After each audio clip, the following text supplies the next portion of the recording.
A mountain is falling apart from the inside. Elara climbs the treacherous slopes of Mount Aethel, her hands raw against the sharp rock, driven by a desperate mission.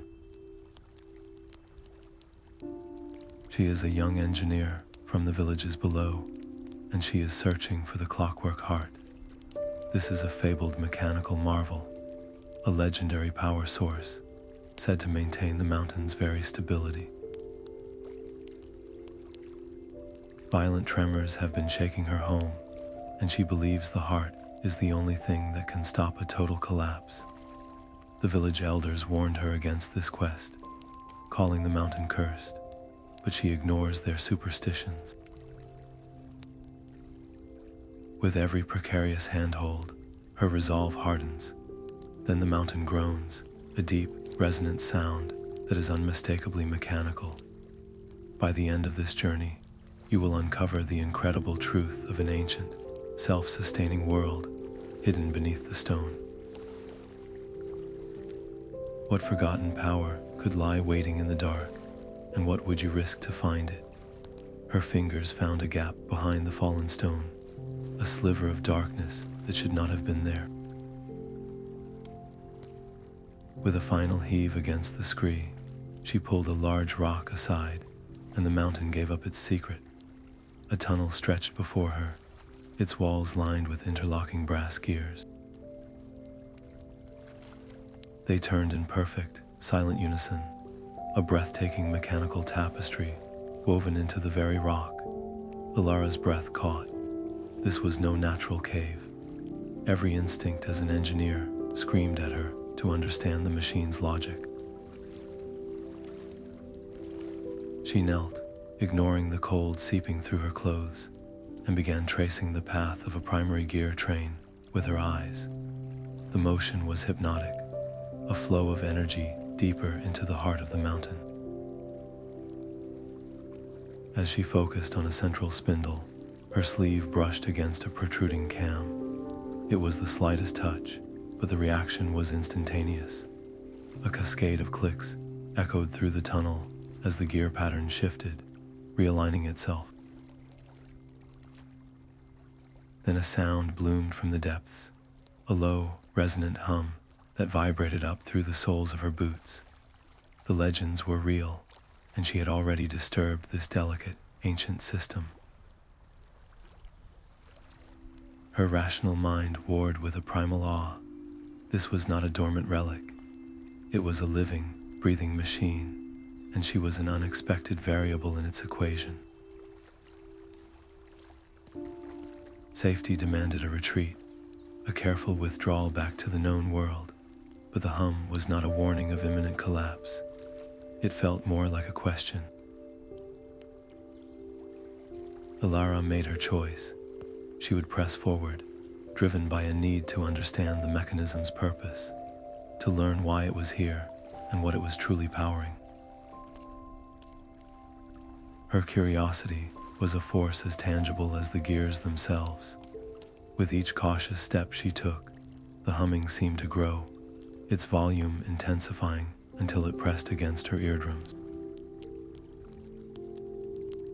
The mountain's stability was far more fragile than she had ever imagined, and her every movement now risked accelerating its decline. Then the formless hum began to change, its chaotic waves coalescing into a distinct, rhythmic pattern. It was a slow, powerful beat, like the pulse of a sleeping giant, and it pulled her attention toward a vast, arched opening just ahead. The sound was emanating from that chamber, a call she could no longer ignore. The rhythmic pulse drew her through the archway into a cavern, so vast its ceiling was lost in shadow. A single shaft of light fell from a fissure high above, illuminating a breathtaking spectacle. Dozens of colossal interlocking cogs, each larger than her entire house, turned with a slow, grinding majesty. Their edges were worn smooth by ages of relentless motion, and the air hummed with the sheer weight of their purpose. Elara stood frozen for a moment, her engineer's mind struggling to map the immense layout. Her eyes traced the flow of power from the perimeter gears toward a central, steel platform that looked like a control nexus, now dark and dormant. It was the pattern of wear that told the true story. On certain key cogs, the teeth were visibly thinner, polished to a dull sheen, while others showed deep, recent scoring. This was not random decay. It was a clear signature of a long-term imbalance, a stress that had been building for generations, perfectly correlating with the escalating tremors on the surface. The mountain was groaning under a mechanical flaw. To get a closer look at a visibly misaligned secondary assembly, she had to cross a narrow span of natural stone that arched over a bottomless chasm. The bridge was no wider than her shoulders. As she took her first cautious step onto it, a massive cog below her lurched in its rotation, sending a shudder through the entire walkway. The vibration traveled up through her boots, threatening to knock her off balance. She dropped to her hands and knees, her heart hammering against her ribs, and crawled the rest of the way as the giant machines groaned and shifted around her. Reaching the other side, she saw the problem clearly. A cluster of intermediary gears was out of sync, their teeth not meshing properly, causing a jarring skip in the smooth transfer of motion. It was a local failure, but one that was straining the entire network. She made a decision. Unshouldering her pack, she selected a heavy wrench and a calibrated lever. This was a delicate operation. One wrong move could jam the mechanism completely. She waited for the cycle, and as the misaligned gear came around, she inserted her tools, applying precise pressure. With a resonant click that echoed through the chamber, the gear slid back into its proper alignment. For a glorious moment, the grinding cacophony softened. The violent tremors stilled, and the chamber seemed to sigh in relief, but the peace was fleeting. The corrected energy had to go somewhere. A primary cog, the size of a village square, jolted violently as it absorbed the newfound force, its ancient bearings screaming in protest. A simple fix was not enough. The problem was deeply systemic, a flaw in the core design that her tinkering could not solve. The violent jolt shook loose a curtain of ancient dust and rock from a nearby wall, revealing a narrow alcove that had been perfectly sealed for centuries.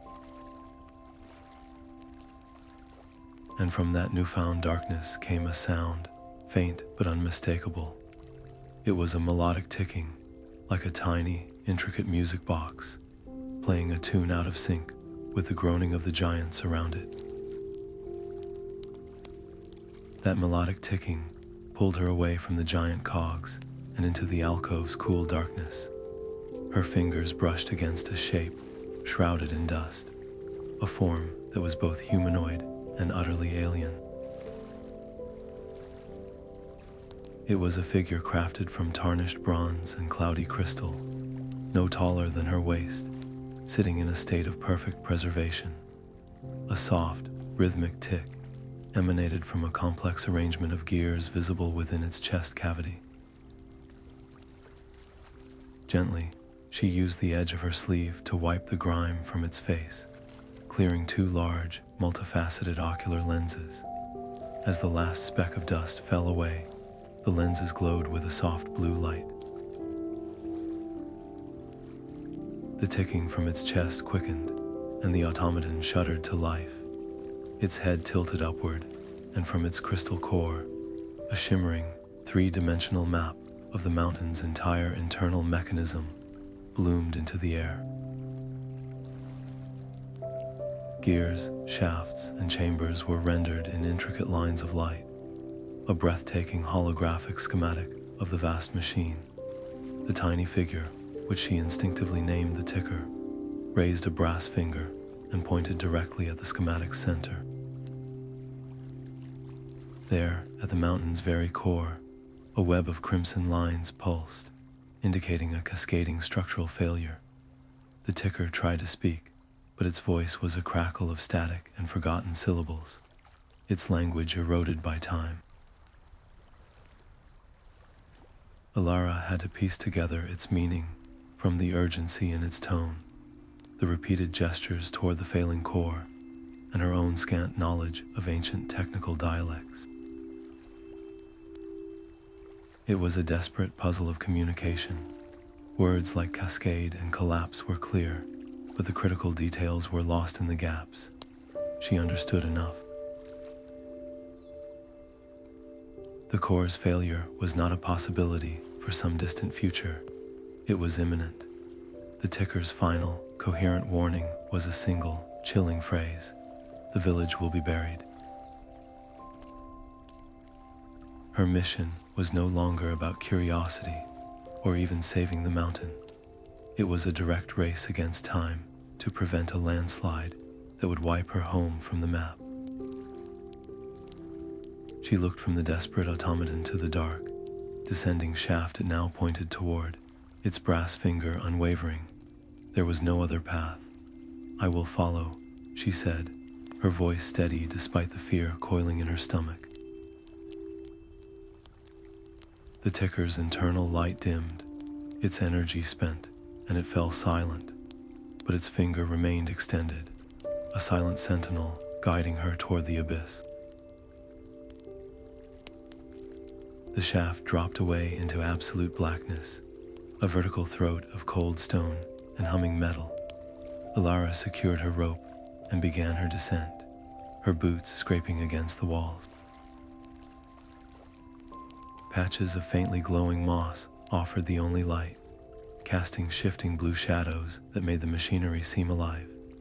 She moved through a vertical city of industry, past the relentless thrust of pistons and the hypnotic whirl of spinning drive belts that transferred power throughout the mountain's core. The noise was a physical force, a deafening symphony of clattering and hissing that left no room for thought. Then her foot, searching for a hold, kicked against a small, protruding pinion gear. It was only a little thing, no larger than her fist, but it was loose. The gear came free and clattered down the shaft, a tiny metal stone in a vast well. Its fall ended with a sharp, final crunch far below. Instantly, the rhythmic clatter around her stuttered and died. A massive conveyor belt, laden with unfinished metal components, ground to a shuddering halt, its mechanism jammed solid by the foreign object. Silence rushed in, thick and heavy, broken only by the panicked thumping of her own heart. The air grew thin as the ventilation systems, dependent on that conveyor's motion, stilled. She was trapped in a dead maze, with the mountain's collapse ticking ever closer. There was no going back up. Her only choice was to go down and fix what she had broken. She slid the rest of the way down the rope, landing on the stalled conveyor. Peering into the tight, greasy space where the jam had occurred, she saw the problem. The small pinion had become wedged between two massive drive gears. To reach it, she would have to crawl into the machinery itself, with the ever-present risk that the gears could lurch back to life and crush her. Taking a steadying breath, she wriggled into the narrow gap, the smell of hot oil and aged metal filling her lungs. She braced her back against one gear and her feet against the other, using her body as a lever to create just enough space to work her tool in. With a final, straining push, she hooked the pinion and pulled. It came free with a screech of protesting metal. The effect was instantaneous and violent. Stored energy surged through the system. The conveyor belt jerked forward, and the pistons slammed back into their furious rhythm with a deafening roar. Elara scrambled out just as the gears meshed together again, missing her by inches, but her success came with a price. A deep, resonant clang echoed through the chamber as a massive stone slab, triggered by the power surge, slid down from the ceiling, completely sealing the shaft she had descended. She was now truly sealed in, yet as the finality of her entombment settled upon her, a new sound began, a low grinding of stone on stone. A section of the chamber wall, previously seamless, began to pivot inward, revealing a dark, downward-sloping tunnel. From this new opening, wafted in strange and electric scent, the unmistakable aroma of ozone and hot metal, a promise of deeper mysteries and greater dangers ahead. The new tunnel sloped downward, and the air grew thick with the scent of lightning and hot brass. The path ended abruptly at the edge of a vast, echoing chasm. Spanning the void was a bridge unlike any Elara had ever conceived, a structure of pure audacity. It was not made of stone or metal, but of dozens of taut, crystalline strings, each as thick as her wrist, humming with latent energy. They were anchored to stone pylons on either side, vibrating in the charged air. At the bridge's midpoint, a massive silver tuning fork stood upright, emitting a steady, foundational note that thrummed in her bones. This was the bridge of harmonic resonance, and its logic was as beautiful as it was deadly. She understood instantly that to cross, she could only step on the strings that harmonized with that central tone. A single discordant step would be catastrophic. Her first move was one of pure instinct. She unslung her pack and pulled out a long, metal calibration rod. Tapping it gently against the nearest string, she listened intently. The note it produced was a clean, perfect fifth above the fork's drone, a harmonious interval that felt stable and right. She took a deep breath and committed her weight to the string. It held firm, its vibration strengthening, and a soft light pulsed along its length. Emboldened, she tested the next. This one, however, rang with a jarring, minor second, a dissonant clashing that made her teeth ache. She wisely stepped over it, seeking a more stable path. The process was agonizingly slow, a high-stakes dance of sound and balance. Each successful step sent a wave of reinforcing energy through the bridge, the harmonious strings glowing brighter and holding her more securely. But the tension was immense, a mental siege that demanded absolute focus. She was an engineer, solving an equation where a single miscalculation meant a fatal plunge. Then it happened. Distracted by the sheer drop yawning beneath her, her foot came down on a string she had not properly tested. The sound was not a note, but a shriek, a violent burst of sonic force that slammed into her. The crystal beneath her boot fractured with a sound like shattering ice, and the entire bridge shuddered violently. Elara threw herself forward, her arms flailing as she landed hard on the next stable string, her heart hammering against her ribs. The broken string fell away into the darkness, its light extinguished.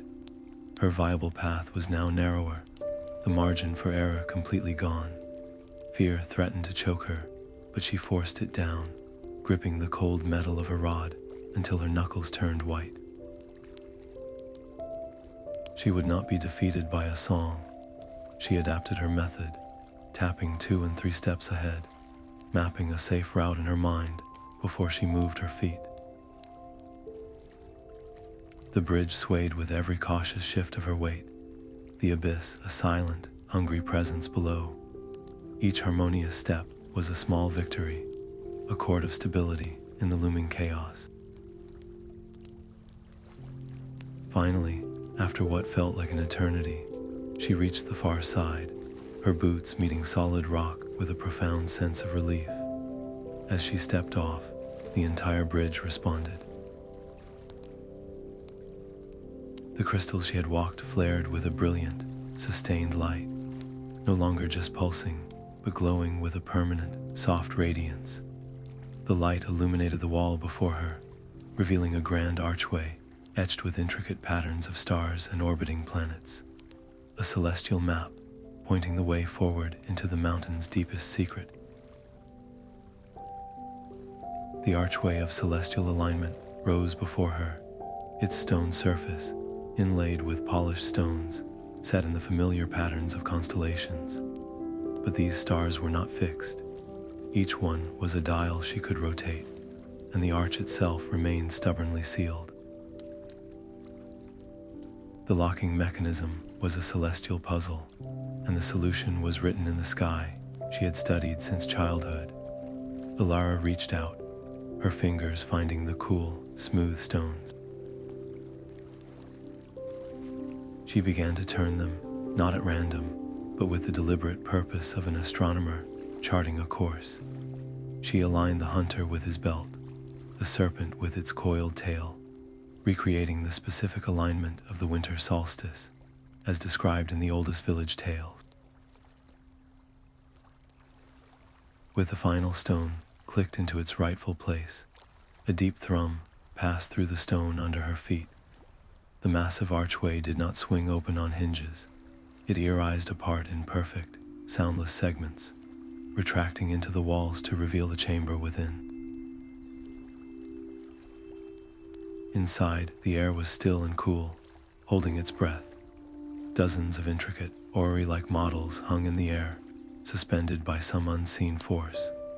They were miniature representations of the mountain's internal systems, with tiny, spinning gears and glowing conduits of light tracing the paths of energy.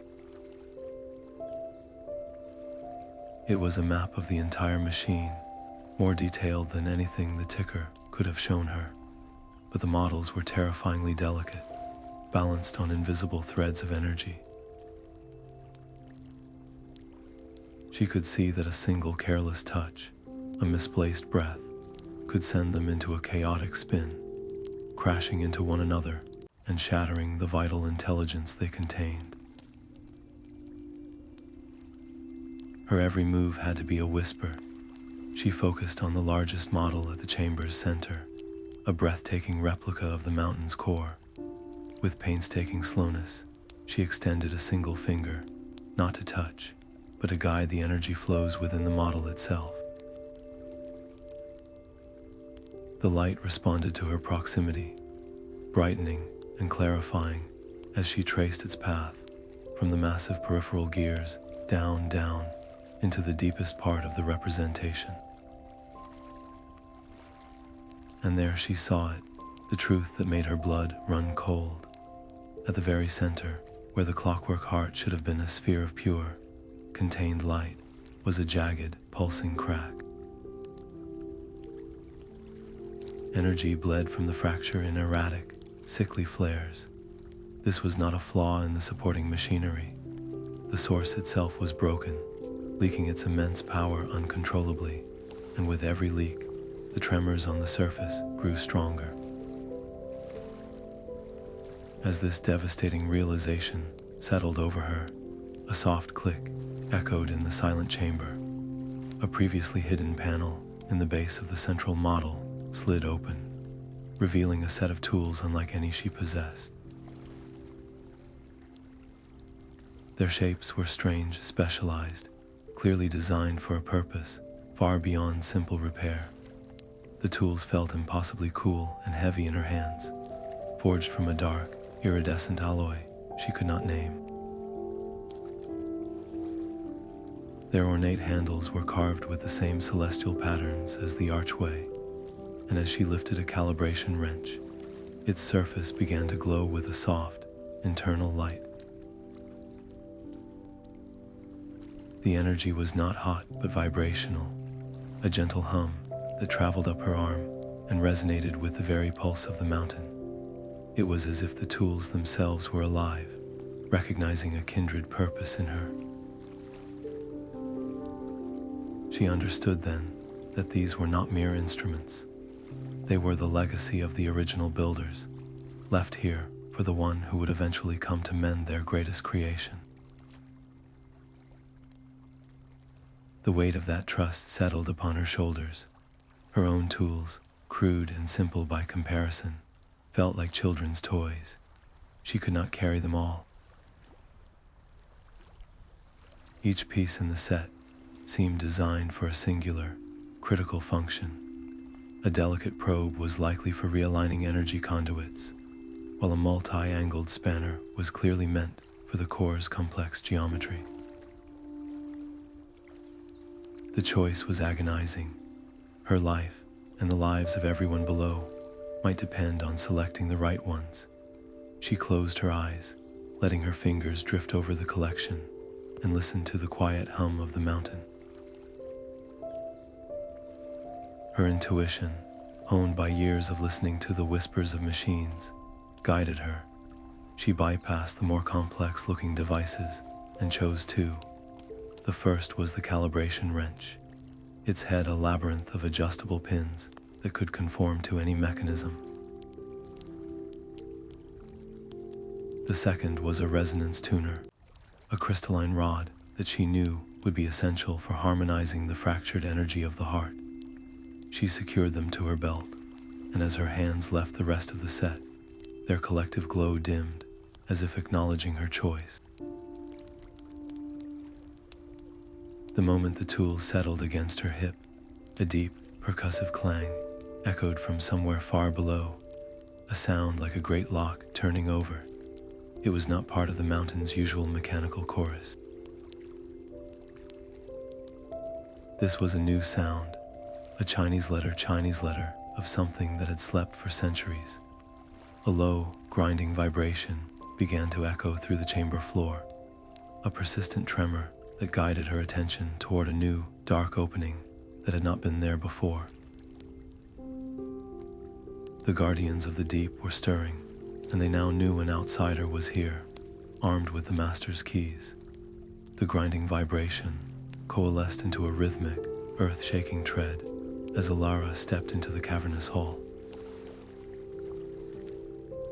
Towering over her was a construct of granite and bronze, a bipedal automaton whose shoulders scraped the ceiling.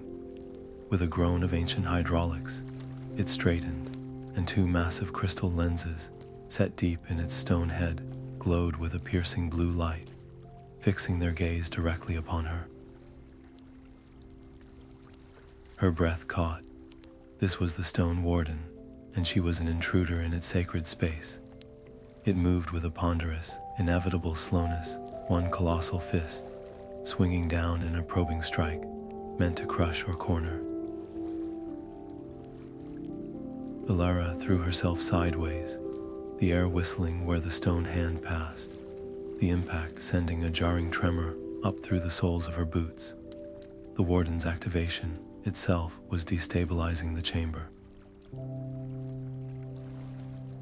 Each of its heavy steps sent violent shudders through the floor, and from the high ceiling, a rain of dust and loose rock began to fall.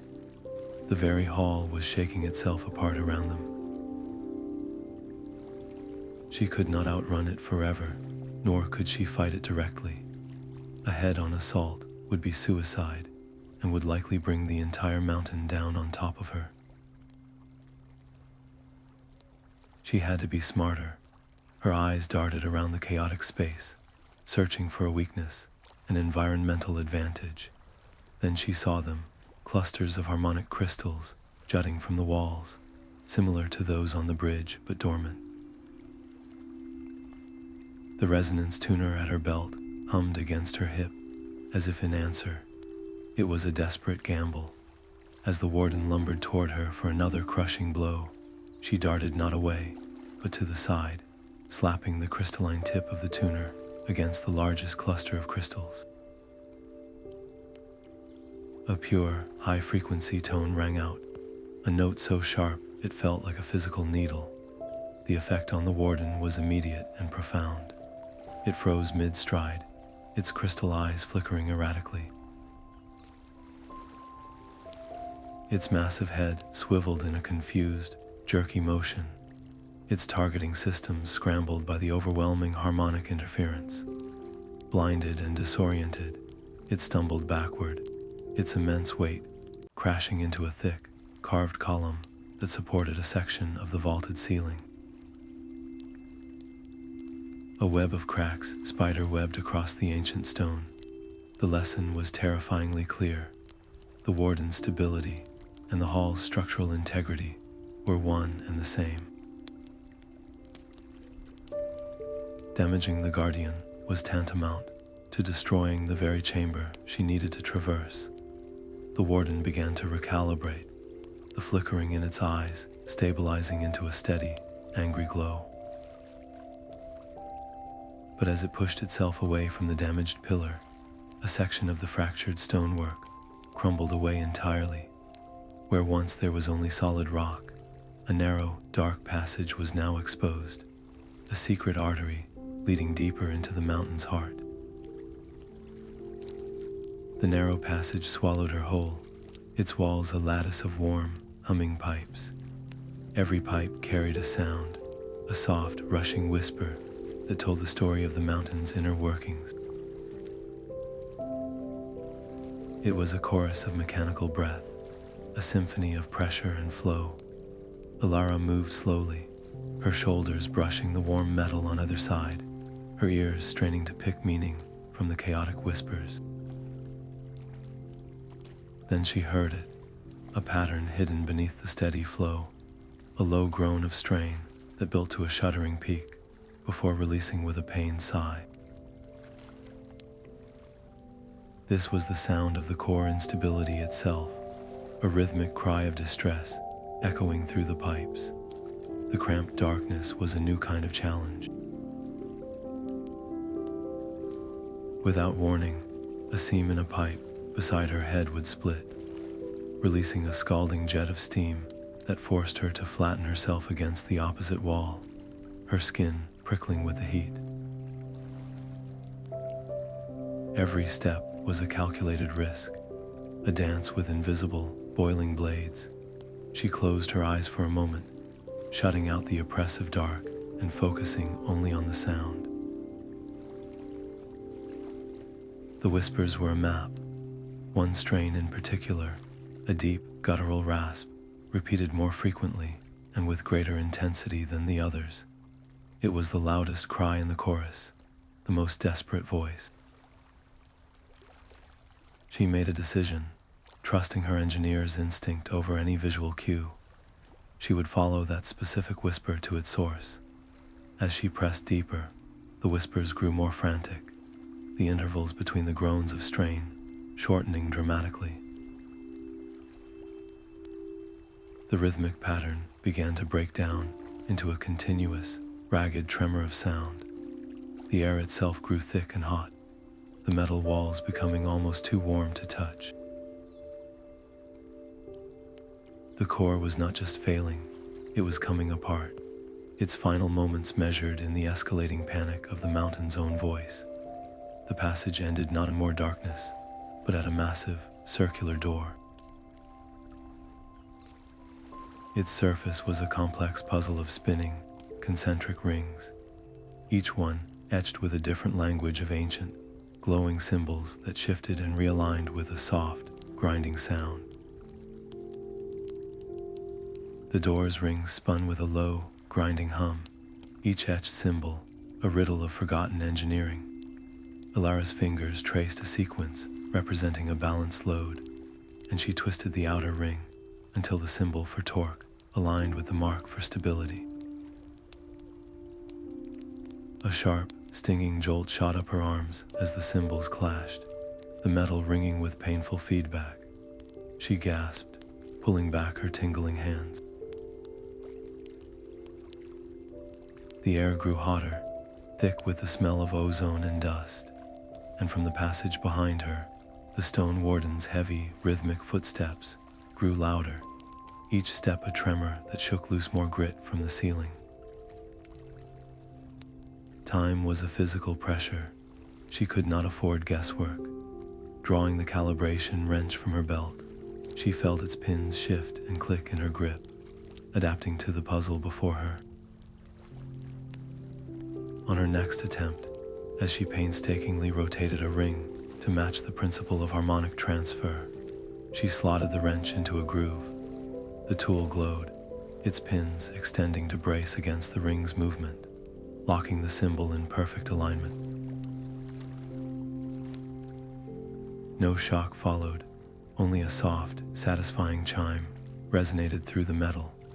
This was the key, using the builder's own tool to validate her deductions. One by one, she worked through the sequence, her mind racing through mechanical laws while her body flinched with every approaching footfall. The final ring, representing contained energy, slid into place with the wrench's guidance. A deep, resonant thrum echoed through the door, and the concentric rings stilled. With a great hiss of equalizing pressure, the massive seal retracted into the wall. The effort left her drained, her muscles trembling from tension and the cumulative shocks. But the true trial lay ahead. The chamber beyond was a forge of pure power.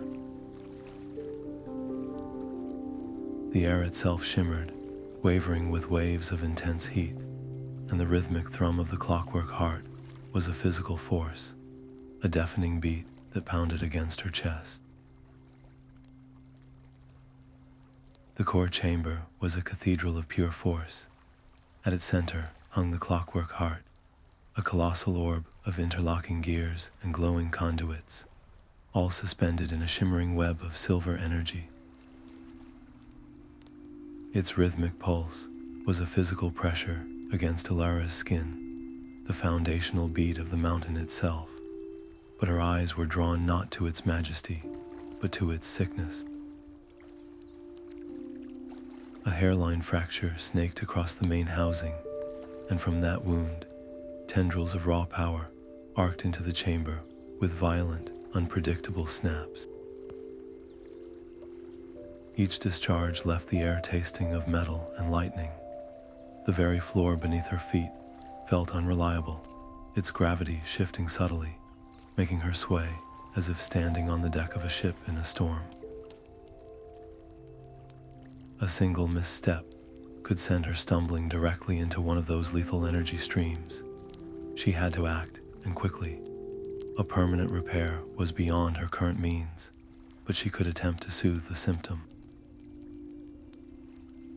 Unclipping the resonance tuner from her belt, she aimed its crystalline tip toward the leaking fracture.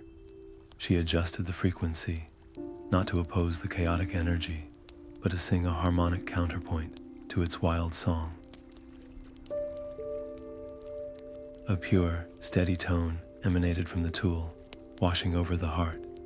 For a few precious seconds it worked. The violent arcs softened, their random snapping coalescing into a more stable, rhythmic pulse. The unstable gravity in the chamber settled, the floor becoming solid and sure beneath her boots. A wave of relief washed over her, but it was short-lived. The harmonization placed a new kind of strain on the fractured housing, forcing the chaotic energy back into a confined flow it could no longer contain. With a sound like cracking ice, the hairline fracture visibly widened. The temporary fix was actively making the core damage worse, accelerating the very collapse she was trying to prevent. As the reality of her failure dawned on her, a soft glow emanated from a crystal embedded in the pedestal below the heart. The light expanded, coalescing into the shimmering, translucent form of a figure clad in ancient, elegant robes, its gaze both timeless and intensely focused. The mountain's original architect had awakened. The architect's form shimmered, its voice a whisper of ages carried on the hum of the failing heart. It spoke of a lineage, a sacred duty passed from keeper to keeper, a tradition that had been broken and lost to the slow erosion of time. For centuries, the mountain had endured without a steward, its intricate soul slowly unraveling, and now the only one who had heard its cries was a stranger from the world above. The echo revealed the final, desperate failsafe, a command that would purge the system of its corruption. A total reboot would stabilize the core, saving the mountain and the villages below from annihilation. But the cost was absolute. It would wipe all auxiliary systems clean, erasing the complex consciousness of the Ticker, the Stone Warden, and every other sentient machine that had become part of the mountain's living fabric. The choice was hers alone, a burden no one had carried for generations. She could take the safe path, the guaranteed salvation that demanded a sacrifice of the mountain's soul, or she could gamble everything on a manual repair. The architect's warning was stark. A manual intervention was a threadbare chance. One miscalculation would not just fail, it would trigger an irreversible cascade, shattering the heart and bringing the entire peak down in an instant. Elara did not hesitate. Looking from the ancient ghost to the pulsing, wounded core, she thought of the Ticker's desperate gestures and the Warden's simple, programmed duty. They were not just machines, they were the mountain's children. I will not erase them, she said, her voice clear against the core's thunder. I will make the repair. The architect's form nodded slowly, a gesture of respect and profound sorrow. It warned her that the manual process required a catalyst, a component of perfect purity. A single, central gear within the heart itself, one that maintained the delicate balance of the entire system, must be removed and reforged. But the heart cannot stop, the echo whispered, its form beginning to fade. You must extract the balance gear and mend its fracture while the mechanism is in motion. The task was a paradox, a feat of engineering that seemed to defy all known laws. As the architect's image dissolved into motes of light, Elara was left in the oppressive silence of her own choice, the thrumming core awaiting her touch. Her eyes locked onto the nexus of the storm, a single, palm-sized gear at the very center of the heart. Its teeth were a masterwork of impossible geometry, and a fine, almost invisible crack ran across its center, the source of all the instability. This was the balance regulator. She had to get it out. With the calibration wrench in one hand and the resonance tuner in the other, she began the agonizing process. The wrench pins extended, finding purchase on the gear's unique profile, while the tuner emitted a steadying harmonic field. The extraction was a nightmare of millimeters. As the gear began to disengage, the heart's rhythm broke. The deep, steady pulse fractured into a wild, fluttering staccato. The mountain responded with a deafening roar, a deep-throated groan of protest that shook the chamber violently. Below, in the villages, the ground would be heaving, the tremors escalating into a full-blown quake. Arcs of raw energy snapped through the air around her head, the heat searing her cheeks. Her hands, usually so steady, trembled as she fought to keep the wrench true. The gear came free with a final, sharp click. Instantly, she saw the problem. Without the regulator, the entire energy matrix began to spiral. She had prepared for this. From her pack, she pulled a spare iron gear, a simple, robust piece from her own workshop. It was a crude, temporary fix, a placeholder to keep the system from immediate collapse. She slotted it into the vacant space. For a single, heart-stopping second, it held. The wild pulsing calmed, the energy arcs retracted, but the relief was a cruel illusion. The humble iron gear was never meant to channel such immense power. A dull red glow spread from its center, and within moments it began to soften at the edges, the metal dripping like wax. An acrid smell of superheated iron filled the air. She had minutes, maybe less, before the placeholder melted completely and the heart tore itself apart. Snatching the original, fractured gear from the wrench, she scrambled back from the core's intense radiation. The antechamber offered little respite, but the heat was merely blistering instead of incinerating. The damaged gear glowed a blinding white hot in her hands, its fracture line a searing thread of light. She had to reforge it now, or everything would be lost. The antechamber held its breath, a pocket of stillness against the core's rising scream.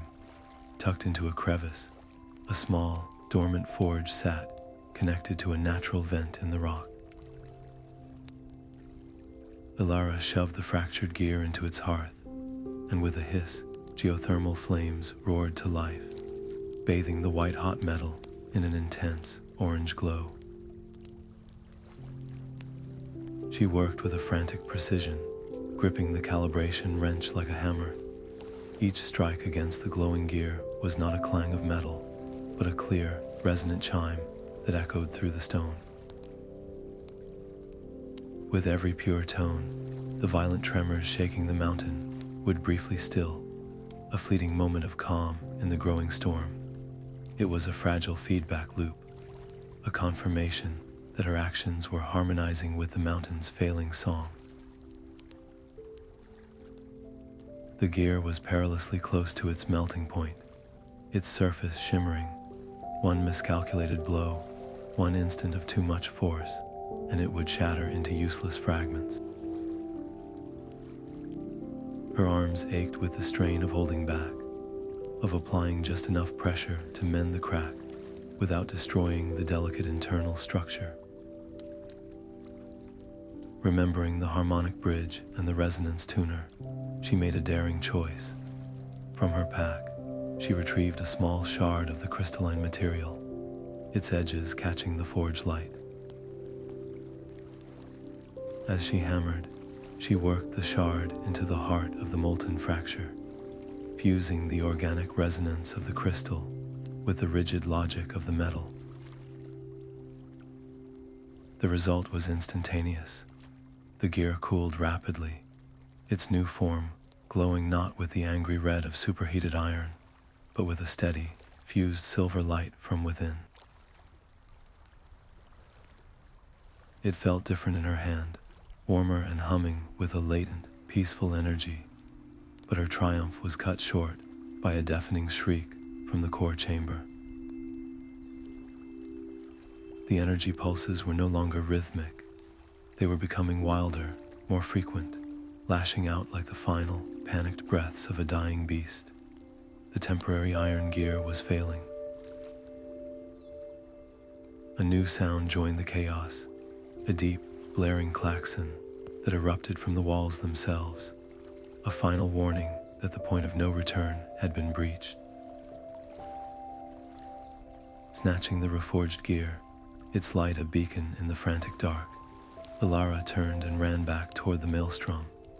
The core chamber was a storm of unleashed power. Elara shoved her way back inside, the air itself crackling with arcs of raw energy that scorched the walls.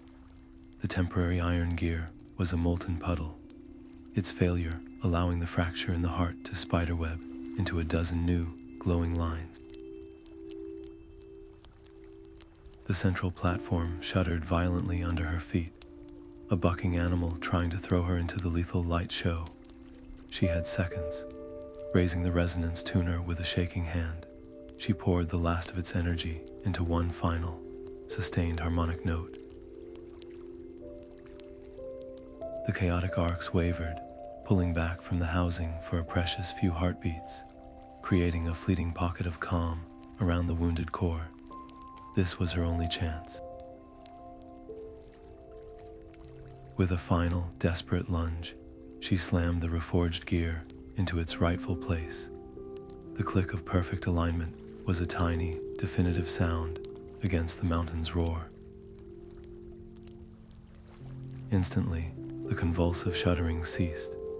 The wild energy discharges retracted, and the heart's rhythm shifted from a frantic stutter back to a deep, resonant, and steady pulse. The immediate crisis had passed, but the relief was hollow. The pulse, while steady, was still too slow, its power muted. The system was stable but dormant, like a patient whose heart beats but who remains in a deep coma.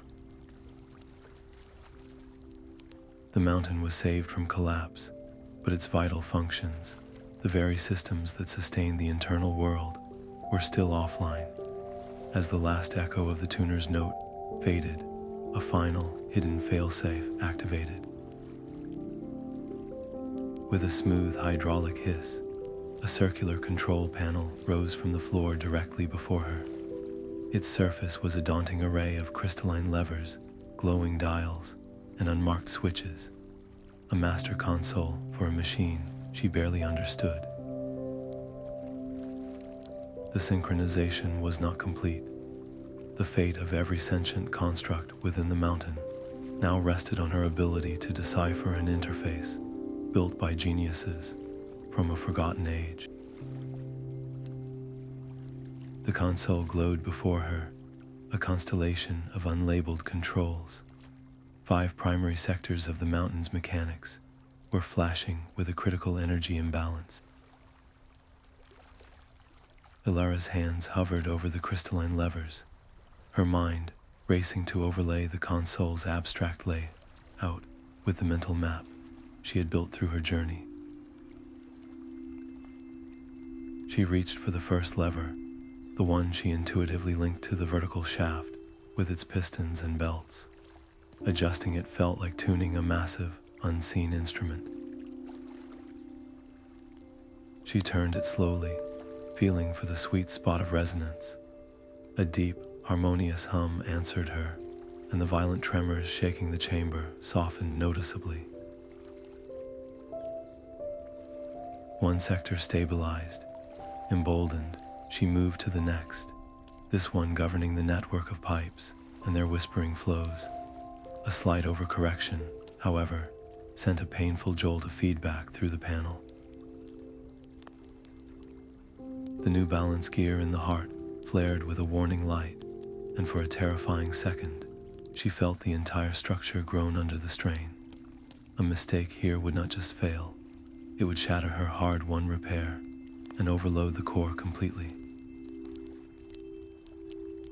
The pressure was immense, a constant siege on her focus that demanded she split her attention 3 ways: the panel's cryptic interface, the heart's vital signs, and the increasingly unstable environment around her.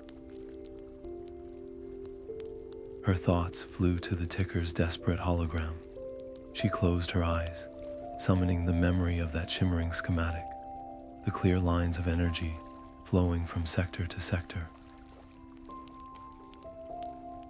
With that internal map as her guide, her next adjustments were swift and confident. The second lever clicked into its optimal position, then the third. Each success brought a wave of palpable relief, a further calming of the mountain's angry tremors. Then she reached the 4th control. The moment she engaged it, a massive surge of energy backflowed through the system. The console screens flashed a violent crimson, indicating a critical blockage. The schematic in her mind snapped into sharp, horrifying focus. The 5th and final sector was not a distant, anonymous chamber. It was the Great Hall, the home of the Stone Warden. Its massive, damaged form was acting as a dam, blocking the final, crucial flow of energy. The synchronization could not be completed from this room. It had to be done there, at the source of the obstruction. She turned from the console and ran, her boots pounding against the humming stone as she raced back toward the guardian she had already blinded. The great hall was a tomb, shaking itself to pieces. The stone warden was no longer a guardian, but a conduit of pure chaos, its movements a frenzied, uncoordinated lurch. Its crystal eyes bled a chaotic crimson light, and every wild swing of its arms sent massive chunks of the vaulted ceiling crashing down around Elara. She dove behind a fractured pillar as a stone fist, the size of a cart, pulverized the ground where she had stood. The sector control node was a soft, glowing plate on the automaton's broad back, an impossible target on a creature designed to destroy her. She could not fight it, and she could not outlast the hall's collapse. Her mind raced, discarding one desperate plan after another. Then her hand brushed the pouch at her belt, feeling the cool, damp lump of the last of her glow moss. It was not a weapon, but it was a distraction. With a final, steadying breath, she hurled the moss across the hall. It struck a far wall and burst, releasing a sudden, brilliant sphere of blue-green light that pulsed with a strange, organic rhythm. The Warden's corrupted programming seized on the new stimulus. It turned its massive head, its screeching gears grinding as it focused entirely on the pulsating glow, momentarily forgetting the insignificant human in the rubble. This was her only chance. She broke from cover, sprinting not away from the automaton, but directly toward it. The ancient stone of its leg was pitted and scarred, offering just enough purchase for her fingers and boots. She climbed, her muscles burning, the world shaking around her. The Warden, sensing the vibration on its own body, began to turn back, its arm rising for a crushing blow. Elara clung on desperately, her face pressed against the cold, vibrating stone. Then something shifted. The Warden's movement halted. The chaotic red flicker in its eyes softened, and for a single, profound moment, a clear, steady blue light shone through. It was a glimpse of the sentinel it was meant to be. Its massive form settled, its joints locking. It was not surrendering, it was offering. It had recognized the synchronization command flowing through the mountain and understood its own part in the system. It became a platform, a willing altar for the final act of repair. Scrambling onto its broad back, Elara reached the control node. Her fingers flew across the glowing interface, inputting the final alignment sequence. A wave of pure, white energy erupted from the node, coursing over the Warden's entire form. Its core crystal flared with a light so intense it illuminated the entire, devastated hall. Then, with a deep, final sigh of settling stone, the light vanished. The great automaton was utterly still, its form frozen in a posture of quiet vigilance, its purpose finally and completely fulfilled. A deep, resonant chime echoed through the mountain, a sound of wholeness that had not been heard for centuries. The resonant chime faded into a profound and beautiful silence. For the first time since she had entered the mountain, the air was still, the stone beneath her feet was firm, and the only sound was the deep, rhythmic pulse of the Clockwork Heart, now beating with the steady certainty of a living thing. High above, the violent tremors that had threatened her village ceased, replaced by a wave of calm, stabilizing energy that radiated outward through the rock, soothing the fractured land. In the great hall, The chaotic crimson glare was gone, the space now illuminated by a gentle, golden light that emanated from the distant core. Elara's legs gave way, and she slumped against the stilled Warden, her body trembling with a fatigue so deep it felt like part of the stone itself. The immediate, screaming danger had passed. She lifted a hand and placed it flat against the cold, quiet granite of the automaton's leg, a simple gesture of gratitude for the guardian that had become, in its final moments, a willing partner in its own stillness. Its sacrifice had sealed the mountain's salvation. The victory was absolute, but the cost was written everywhere, in the silent machines and the altered heart that now hummed with the unique harmonic signature of her crystal-infused repair.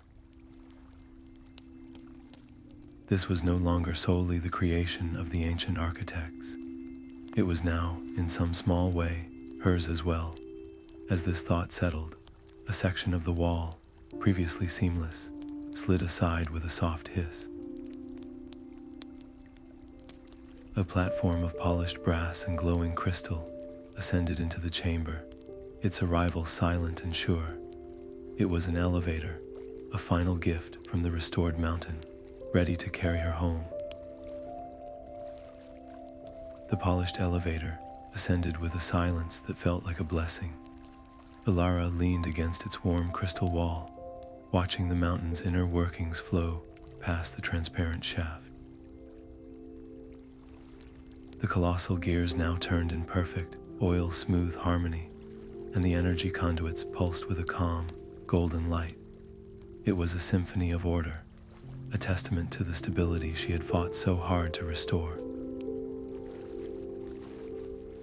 A profound sense of accomplishment settled over her, so deep it was almost a physical warmth, momentarily eclipsing the bone-deep exhaustion that clung to her every muscle. The journey did not end where it had begun.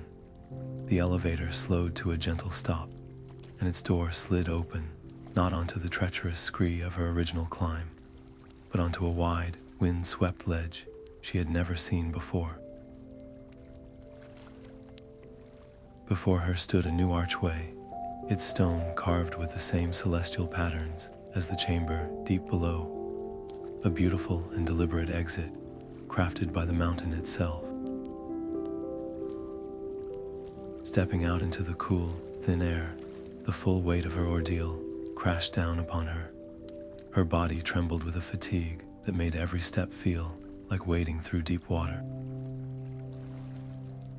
The sheer cliff face dropped away into a dizzying abyss, and the path home was a long, winding descent that now seemed as daunting as any mechanical puzzle.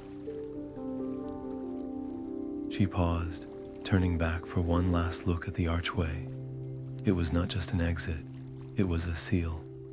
The secret of the Clockwork Heart was now hers to bear, a solitary burden of knowledge that she could never share. The world below was bathed in the soft, orange light of a setting sun, perfectly peaceful. The tremors were gone, but she understood the truth. This peace was not permanent. It was a careful balance, a melody that required a constant, silent conductor. She was that conductor now, the first keeper in centuries. Taking a slow, steadying breath, Elara shouldered her pack and began the long walk down. The first stars pricked the deep blue of the evening sky, their cold, constant light a quiet promise that some wonders are meant to endure. The familiar scent of wood smoke and baking bread met her long before she reached the first cottages. Elara walked into a village transformed not by ruin, but by relief. People laughed in the streets, their faces tilted toward the stable peak, their voices a cheerful hum after so long a silence.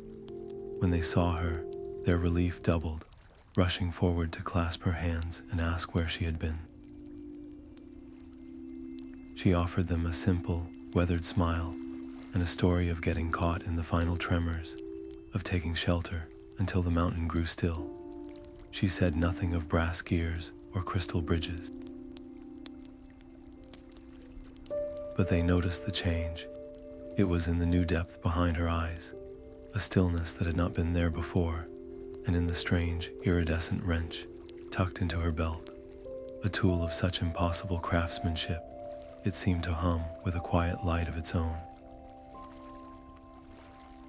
Whispers began to circulate, tales of Elara, who had climbed the cursed mountain and returned with the calm of the peak itself in her gaze. Returning to her small workshop was like stepping into a life that no longer fit. The simple tools and everyday repairs felt distant, almost trivial.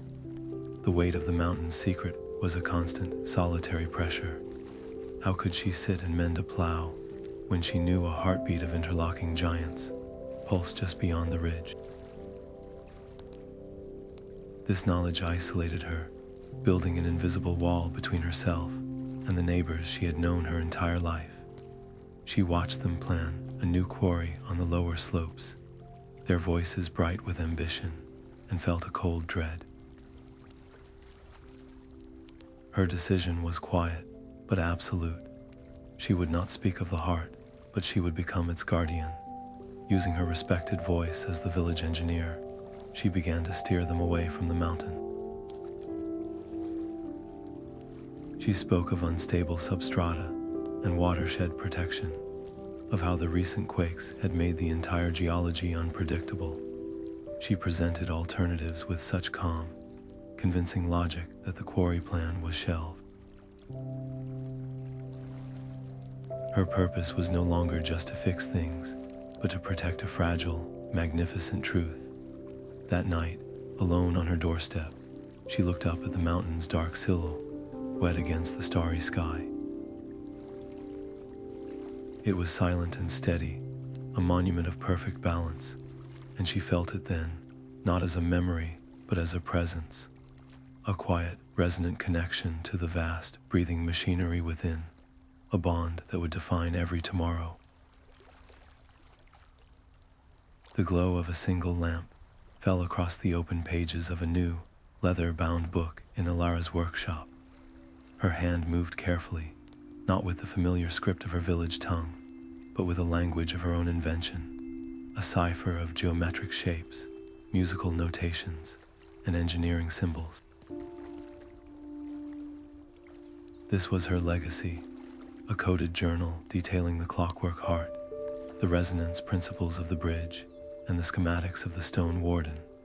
She was building a guide for a future she might never see, ensuring that if another ever heard the mountain's call, they would not have to start from nothing.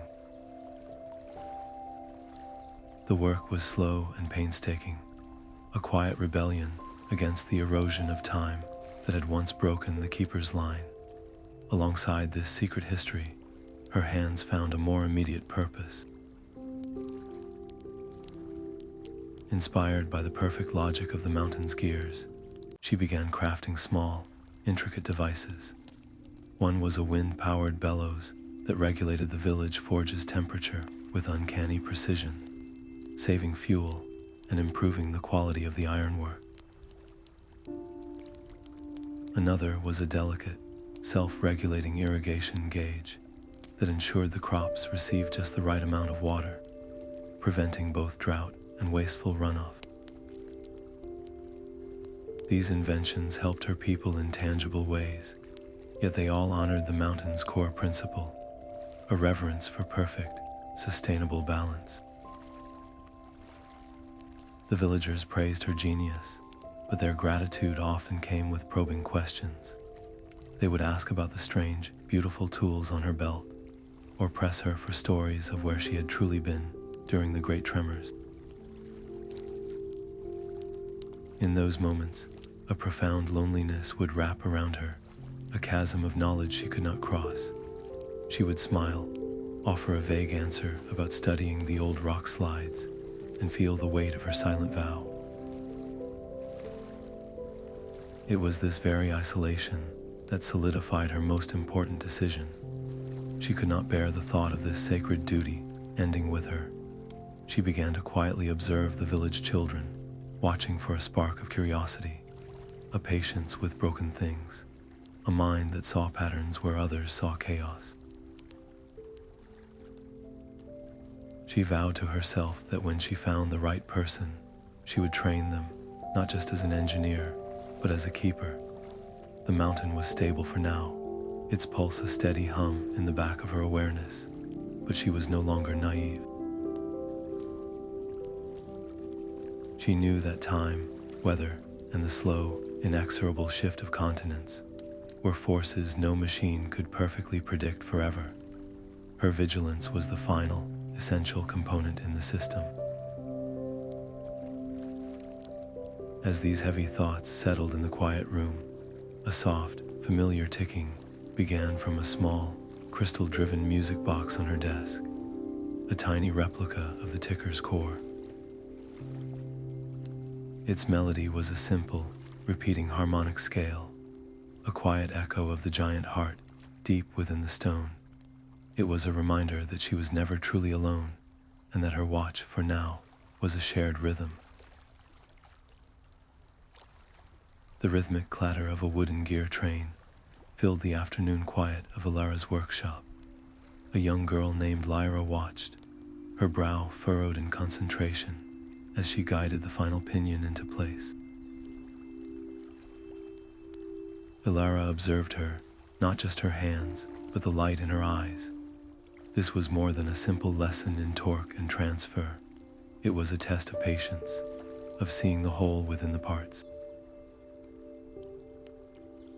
She taught her the language of machines, the poetry of balanced loads and smooth rotations, all principles she had witnessed perfected deep within the stone. She spoke of efficiency and harmony, using the mountain's own logic, but never its name. The child's intuition was startling. She would often pause, her head cocked, and suggest a slight realignment that solved a problem Elara had not even pointed out. It was a flicker of the same innate understanding that had once guided Elara herself, a hope that felt both terrifying and necessary. This hope was a delicate burden. Every day, Elara walked a fine line between instruction and secrecy. She yearned to pour every schematic, every whispered truth into this bright young mind, to finally share the weight she had carried alone for so long. But the memory of the mountain's violent tremors, the scent of ozone from a fractured core, were cautions burned into her soul. To reveal everything was to risk everything, not just from malice, but from simple human error. So she chose a different path, one of careful myth. In the evenings, by the light of the forge, she would tell stories. She spoke of a tiny, lost metal sprite who sang the mountain song, and a great, silent giant of stone who slept deep within, its purpose to guard the balance of the earth. She wove the truth of the ticker and the Warden into fables, embedding a respect for the mountain's hidden nature within tales that would inspire wonder, not reckless curiosity. It was a necessary sacrifice. The full, mechanical truth might remain locked away, a secret buried under layers of allegory, but the mountain would be safe. Its protection was the ultimate priority, even if it meant her own legacy would be one of half-truths. The real story was there, of course, encrypted in the journal hidden in her desk, waiting for a day when the mountain itself might choose to call another keeper. For now, inspiring reverence was enough. One evening, as the sun dipped below the ridge, Lyra looked up from polishing a small brass cam. She pointed a small, grease-stained finger toward the darkening peak.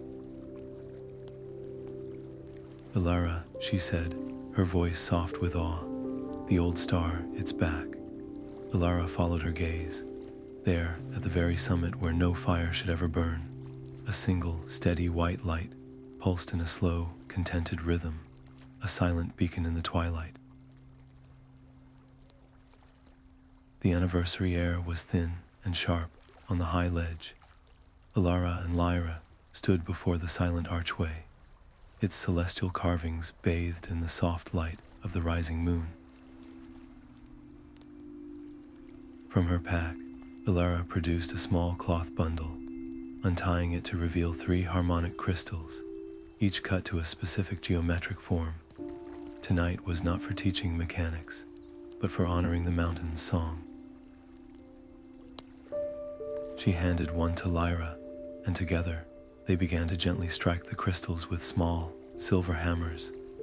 A pure, clean tone rang out, then another and a third, the notes weaving together into a simple, ascending chord. As the final note hung in the air, something miraculous happened. The crystals in their hands began to glow, their light pulsing in perfect time with the deep, steady thrum they could now feel vibrating up through the stone. The archway itself shimmered, its etched lines blazing with silver light for a single, breathtaking moment. Within that radiance, a familiar form coalesced, the translucent image of the ticker, its multifaceted eyes seeming to find Elara, and then the awestruck girl beside her. The tiny automaton gave a slow, deliberate nod before its form dissolved back into the night. The light faded, and the crystals in their hands went dark once more. Lyra stood frozen, her eyes wide. "The stories are true," she whispered, her voice full of wonder and a touch of fear. "The metal sprite, the giant, all of it. Is the mountain truly alive?" Elara looked from the girl's hopeful face to the ancient, silent arch. This was the precipice she had long feared and anticipated. She could not lie, but she could shape the truth. "Yes," she said softly, her hand resting on the cool stone. "It is alive in its own way, not with a heart like ours, but with a purpose and a balance all its own. Our role is not to command that purpose, but to listen for its rhythms and protect its silence." In that shared moment under the starlight, a sacred trust was transferred. Lyra's awe did not fade, but it solidified into a quiet, solemn understanding. The flicker of curiosity Elara had nurtured was now a steady flame of commitment.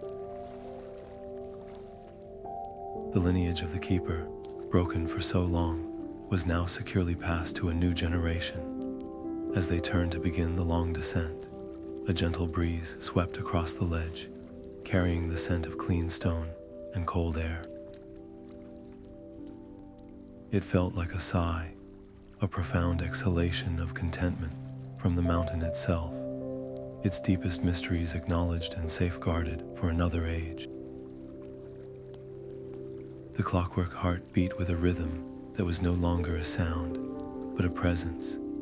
Elara pressed her hands flat against the warm, polished metal of its central housing, and the vibration traveled up her arms, settling deep in her own chest. It was a perfect synchronization, a resonance where every colossal cog and every whispering pipe found its voice in the chorus. The chaotic, fractured light that had once lashed out like a wounded animal was gone, replaced by a constant, warm glow that pulsed with the steady certainty of a star. This was more than a repair, it was a healing. The profound silence in the hall was not an absence, but a tribute, a space held in honor of the Stone Warden's final, willing stillness and the ticker's desperate, forgotten warnings. Their sacrifices were woven into this new stability, their purpose fulfilled in the quiet hum that now promised safety for generations. In that moment of perfect connection, a final, simple truth settled within her. She had not conquered the mountain's heart, nor had she simply fixed a broken machine. She had learned its language, respected its sentient children, and through that empathy, had earned a place within its ancient, intricate dance. True strength was not about forcing a mystery to yield, but about listening so closely that you could hear your own heartbeat in its rhythm, becoming a guardian of the balance that holds the world together. The mountain at dawn was a silhouette of perfect stillness, its peaks etched against a sky bleeding from violet to gold. Elara watched from her doorstep, a cup of steaming tea warming her hands. No tremor shook the ground, no dust plume rose from a new fracture. The silence was not empty but full, a testament to the immense, ordered power resting deep within the stone. She was no longer the young engineer who had climbed those slopes in desperation. The mountain had carved a new person from her old self, leaving behind a guardian whose wisdom was etched as deeply as the gears in the rock. Her journey had taught her that the most complex systems, whether of brass or of nature, rely on a single, fragile principle: the careful, constant tending of balance. The world below continued its daily rhythms, unaware of the symphony of interlocking giants that made their peace possible. They saw only a mountain, serene and unchanging. But Elara felt its truth in the quiet pulse beneath her feet, a rhythm as steady as her own heartbeat. The full, breathtaking reality of the Clockwork Heart would remain her secret, a solitary knowledge passed to only one worthy successor. Yet its legacy was no longer locked away in darkness. It lived in every lesson she taught Lyra about respecting the flow of a river or the strength of a well-set beam, in every clever device that improved the village life without demanding more from the land than it could give. The mountain's greatest gift was not its power, but the understanding that true harmony is a choice, a quiet vow made each day to listen, to protect, and to preserve the delicate music that holds our world together.